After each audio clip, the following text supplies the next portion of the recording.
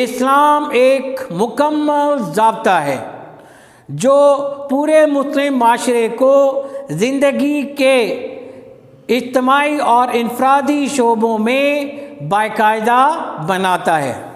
پھر سے سنیے گا، ستمبر 1945 میں اپنے عید کے پیغام میں قائد اعظم نے کہا، اسلام ایک مکمل ضابطہ ہے جو پورے مسلم معاشرے کو زندگی کے ہر شعبے میں اجتماعی اور انفرادی طور پر باقاعدہ بناتا ہے۔ Paragraph number 5، today the Quaid Pakistan is facing numerous challenges. آج قائد کا پاکستان بے شمار مشکلات کا سامنا کر رہا ہے۔ آج قائد کا پاکستان بے شمار مشکلات کا سامنا کر رہا ہے۔ We have forgotten how much struggle Muslims had made under the dynamic leadership of Quaid Azam محمد علی جناح۔ ہم میں سے اکثر بھلا چکے ہیں کہ قائد اعظم محمد علی جناح کی متحرک زیر قیادت مسلمانوں نے کس قدر جد و جہد کی ہے۔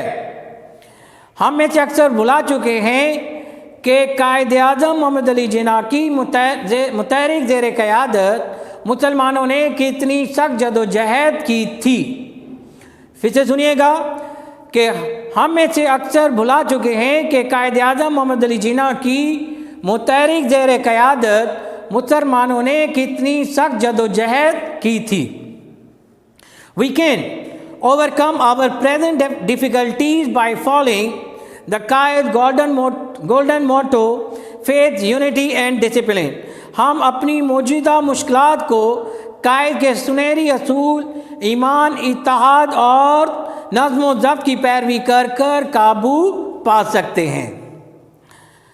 We can make our nation strong by remembering his advice to the youth۔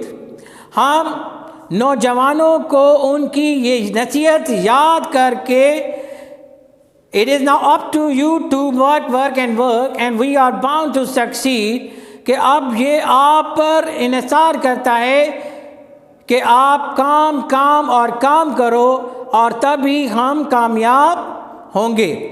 پھر سے کر رہا ہوں کہ ہم میں سے ہم نوجوانوں کو ان کی یہ نصیحت یاد کروا کر اپنی قوم کو مضبوط کر سکتے ہیں۔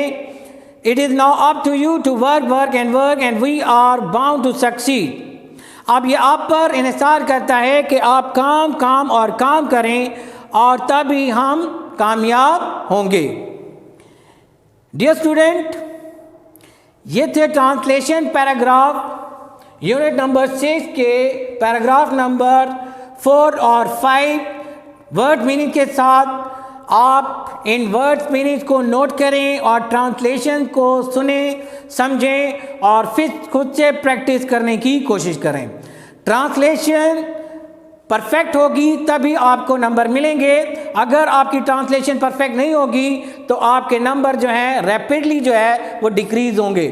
تو be careful when you are going to translate paragraph۔ دوسری بات میں آپ کو بتاتا چلوں کہ یہ جو سلیبس ہے یونٹ نمبر 6 یہ آپ کے راؤنڈ نمبر 5 کا حصہ ہے۔ آپ لوگوں نے اس کو اچھے طریقے سے تیاری کرنی ہے، کیونکہ ہم پھر آپ کا اس سلیبس میں جو راؤنڈ کا سلیبس ہے اس کا ٹیسٹ بھی کنڈکٹ کریں گے تاکہ آپ اچھے طریقے سے جو ہے اس ٹیسٹ میں جو ہے وہ پرفارمنس شو کر سکیں۔ لہٰذا آپ سے گزارش ہے کہ ان لیکچرز کو بار بار سنیں اور جو بھی آپ یہاں پر آپ کو بات بتائی جاتی ہے یا کر کے دکھائی جاتی ہے آپ اس کو سمجھنے کی کوشش کریں۔ اس کے باوجود اگر آپ سمجھتے ہیں کہ کوئی پوائنٹ آپ کو سمجھ میں نہیں آیا، کوئی بات آپ کو سمجھ میں نہیں آئی، تو آپ واٹس ایپ پر لیکچر کے دوران مجھ سے سوالات پوچھ سکتے ہیں، میں آپ کے لیے وہاں پر دستیاب ہوں گا۔ اللہ حافظ۔